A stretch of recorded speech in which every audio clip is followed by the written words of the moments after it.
आज हम लोग रेलवे ग्रुप डी एग्जाम के प्रीवियस ईयर के साइंस के 50 महत्वपूर्ण प्रश्नों को देखेंगे। ये सभी प्रश्न आपके रेलवे ग्रुप डी एग्जाम्स में पूछे गए हैं, अतः ये सभी प्रश्न आपके ग्रुप डी एग्जाम 2025 के लिए बेहद ही महत्वपूर्ण होने वाले हैं। अतः आप पूरा वीडियो जरूर देखिएगा और सभी प्रश्नों को अच्छे से याद कर लीजिएगा। अगर आपको किसी भी प्रश्न का सही जवाब पता होगा तो मुझे कमेंट करके जरूर बताइएगा, और वीडियो पसंद आए तो एक लाइक जरूर कीजिएगा। चैनल पर नए होंगे तो सब्सक्राइब भी कर लीजिएगा ताकि आपको लोगों को इसी तरह का वीडियो मिलता रहे। चलिए एक एक करके शुरू करते हैं। पीएच स्केल का परिसर है, सही जवाब क्या होगा? तो पीएच स्केल का जो परिसर होता है वह आपका 0 से 14 होता है। पीएच स्केल का परिसर, पीएच का फुल फॉर्म क्या होता है? तो पावर ऑफ हाइड्रोजन होता है पीएच का फुल फॉर्म, और इसका स्केल कितना होता है? 0 से 14 तक होता है। डायनामाइट बनाने में किस द्रव का प्रयोग किया जाता है? राइट आंसर क्या होगा? तो डायनामाइट बनाने में आपका नाइट्रोग्लिसरीन का प्रयोग किया जाता है, यानी सही जवाब ऑप्शन ए हो जाएगा। डायनामाइट बनाने में नाइट्रोग्लिसरीन का प्रयोग किया जाता है। रेडियोधर्मिता की खोज किसने की? सही जवाब क्या होगा? तो रेडियो धर्मिता की जो खोज है यह हेनरी बेक्यूरेल ने की थी। रेडियो धर्मिता की खोज। निम्नलिखित में से कौन सा एक कांच की अवस्था को सही परिभाषित करता है? आपके ऑप्शंस हैं क्रिस्टलीय ठोस, अतिशीतित द्रव, संघनित गैस या द्रव क्रिस्टल। करेक्ट आंसर क्या होगा? तो निम्नलिखित में से कौन सा एक कांच की अवस्था को सही परिभाषित करता है? तो राइट आंसर ऑप्शन बी होगा, अतिशीतित द्रव, यानी करेक्ट आंसर ऑप्शन बी। तापमान के केल्विन पैमाने पर जल का क्वथनांक है, बेहद ही महत्वपूर्ण प्रश्न है। तापमान के केल्विन पैमाने पर जल का जो क्वथनांक होता है वह 373 होता है, यानी राइट आंसर क्या होगा? तो ऑप्शन आपका सी होगा। प्रेशर कुकर में खाना पकाने के समय को घटा देता है क्योंकि? सही जवाब क्या होगा? प्रेशर कुकर में खाना पकाने के समय को घटा देता है क्योंकि जल का क्वथनांक प्रेशर कुकर के अंदर बढ़ जाता है, यानी राइट आंसर क्या होगा? तो ऑप्शन ए। एकमात्र ऐसा तत्व जिसके समस्थानिकों के नाम भिन्न भिन्न हैं। राइट आंसर क्या होगा? तो एकमात्र ऐसा तत्व जिसके समस्थानिकों के नाम भिन्न भिन्न हैं वह आपका हाइड्रोजन है। करेक्ट आंसर क्या होगा? तो ऑप्शन सी हो जाएगा। वर्ड लेखन विधि की खोज की। करेक्ट आंसर क्या होगा? तो वर्ड लेखन विधि की जो खोज है यह मिखाइल स्वेट ने की थी। वर्ड लेखन विधि की खोज, सही जवाब आपका ऑप्शन ए। अशुद्धियों के कारण द्रव का क्वथनांक, सही जवाब क्या होगा? तो अशुद्धियों के कारण द्रव का जो क्वथनांक होता है वह आपका बढ़ जाता है, यानी राइट आंसर आपका ऑप्शन बी हो जाएगा। अशुद्धियों के कारण, यानी किसी अगर द्रव में अशुद्धि है तो उसकी वजह से जो द्रव का क्वथनांक होगा क्या होगा? बढ़ जाएगा।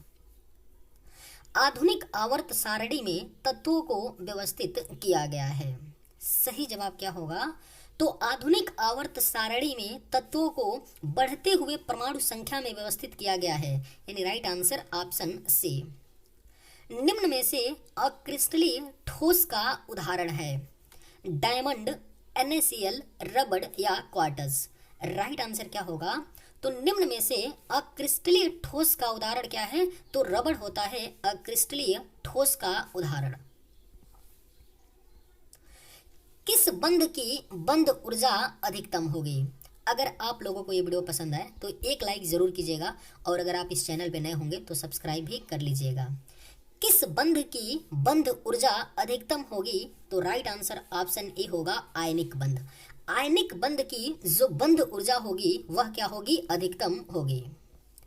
आधुनिक आवर्त सारणी के 5वें आवर्त में कितने तत्व हैं? करेक्ट आंसर क्या होगा? तो आधुनिक आवर्त सारणी के 5वें आवर्त में 18 तत्व हैं, यानी करेक्ट आंसर ऑप्शन सी।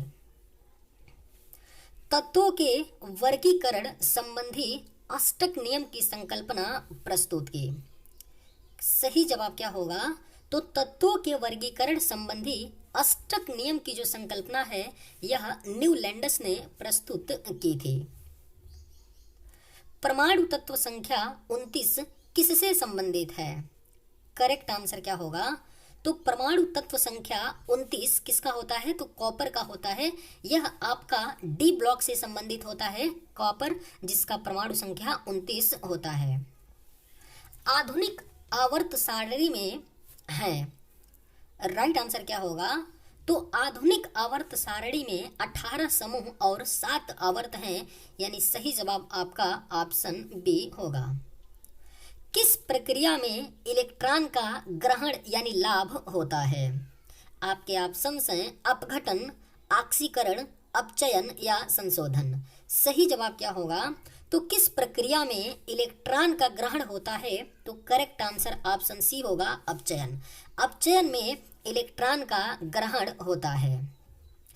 पक्षियों के अध्ययन को क्या कहा जाता है? सही जवाब क्या होगा? तो पक्षियों के अध्ययन को ऑर्निथोलॉजी कहा जाता है, यानी सही जवाब आपका ऑप्शन बी। क्विक सिल्वर के नाम से किसे जाना जाता है? करेक्ट आंसर क्या होगा?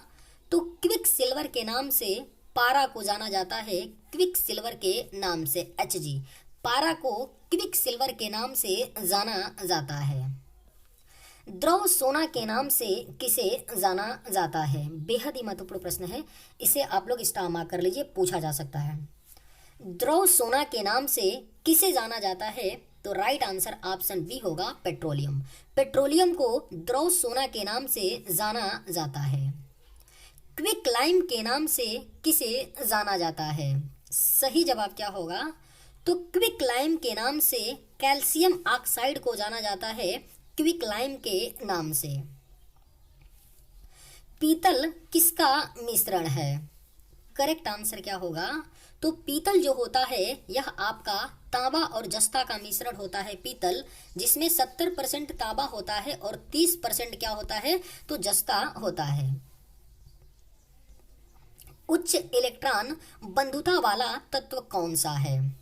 करेक्ट आंसर क्या होगा? तो उच्च इलेक्ट्रॉन बंधुता वाला जो तत्व होता है वह आपका क्लोरीन होता है, उच्च इलेक्ट्रॉन बंधुता वाला तत्व, यानी राइट आंसर आपका ऑप्शन सी। सर्वाधिक विद्युत ऋणात्मक तत्व कौन सा है? करेक्ट आंसर क्या होगा? तो सर्वाधिक विद्युत ऋणात्मक जो तत्व होता है वह आपका फ्लोरीन होता है, सर्वाधिक विद्युत ऋणात्मक तत्व। सर्वाधिक विद्युत धनात्मक तत्व कौन सा है? सही जवाब क्या होगा? तो सर्वाधिक विद्युत धनात्मक जो तत्व होता है वह आपका फ्रांसियम होता है, सर्वाधिक विद्युत धनात्मक तत्व। मानव निर्मित प्रथम तत्व कौन सा है? बेहद ही महत्वपूर्ण प्रश्न है।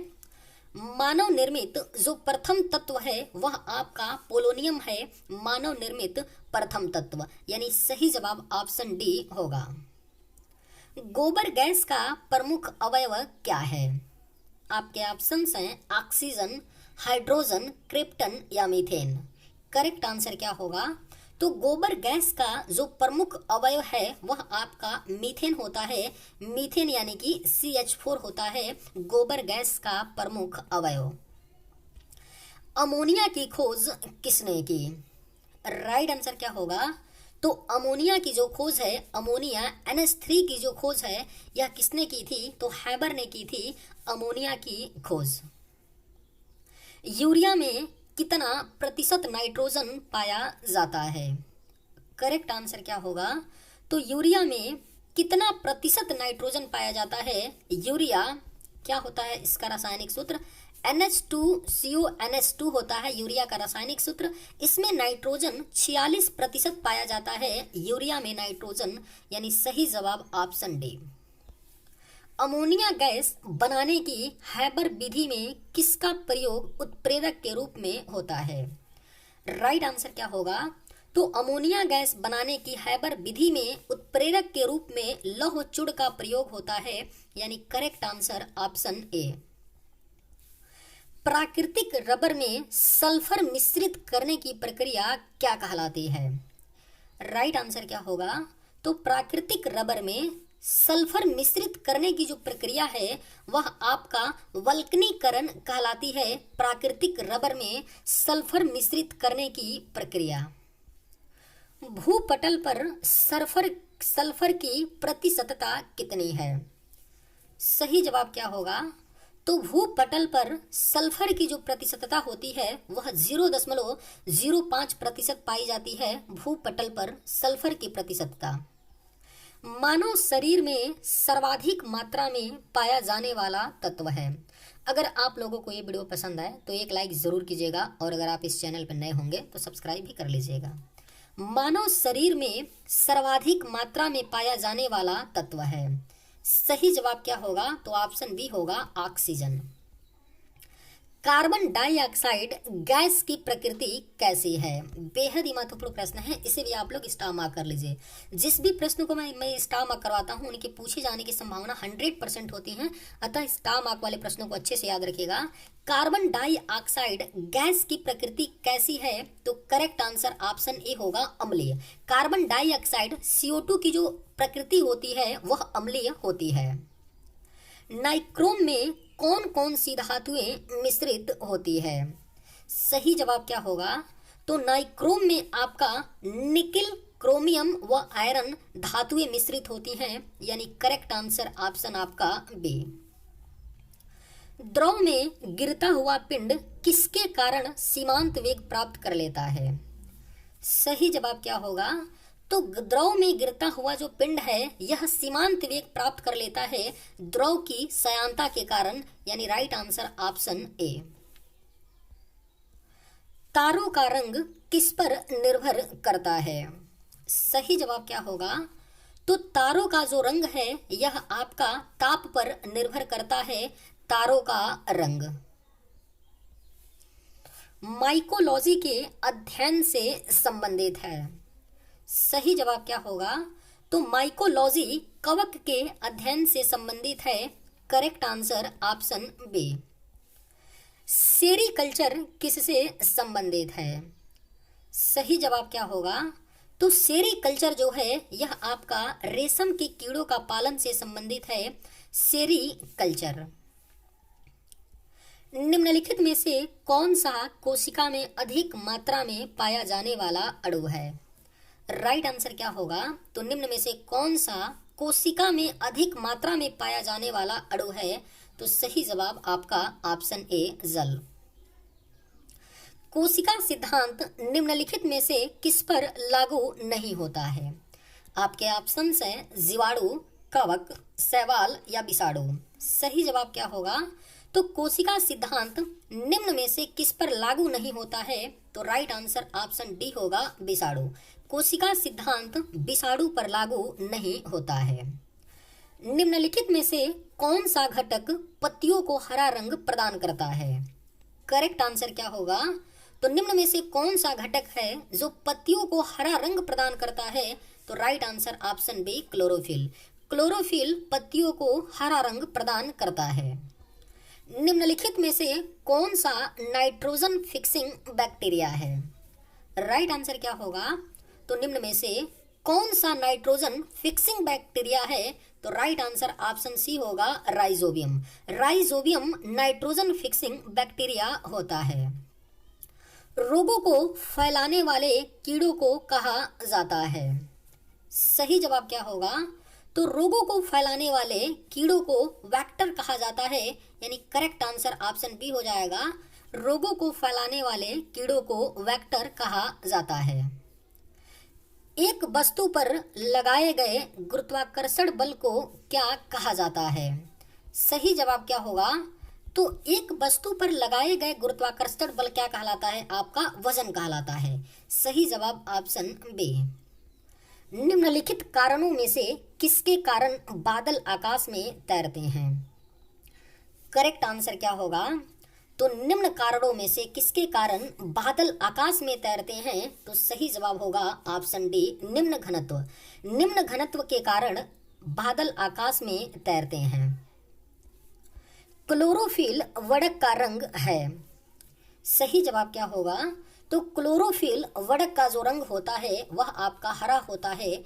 क्लोरोफिल वड़क का रंग, यानी right answer option A. Resin एवं गोद कहाँ संचित रहता है? आपके ऑप्शंस हैं फ्लोएम में, कॉर्टेक्स में, छाल में या पुराने जाइलम में। राइट आंसर क्या होगा? तो रेजिन एवं गोद जो है संचित रहता है पुराने जाइलम में। सही जवाब ऑप्शन डी होगा। चलिए आज के वीडियो में बस इतना ही। अगर आप लोगों को ये वीडियो पसंद आए तो एक लाइक जरूर कीजिएगा। थैंक्स।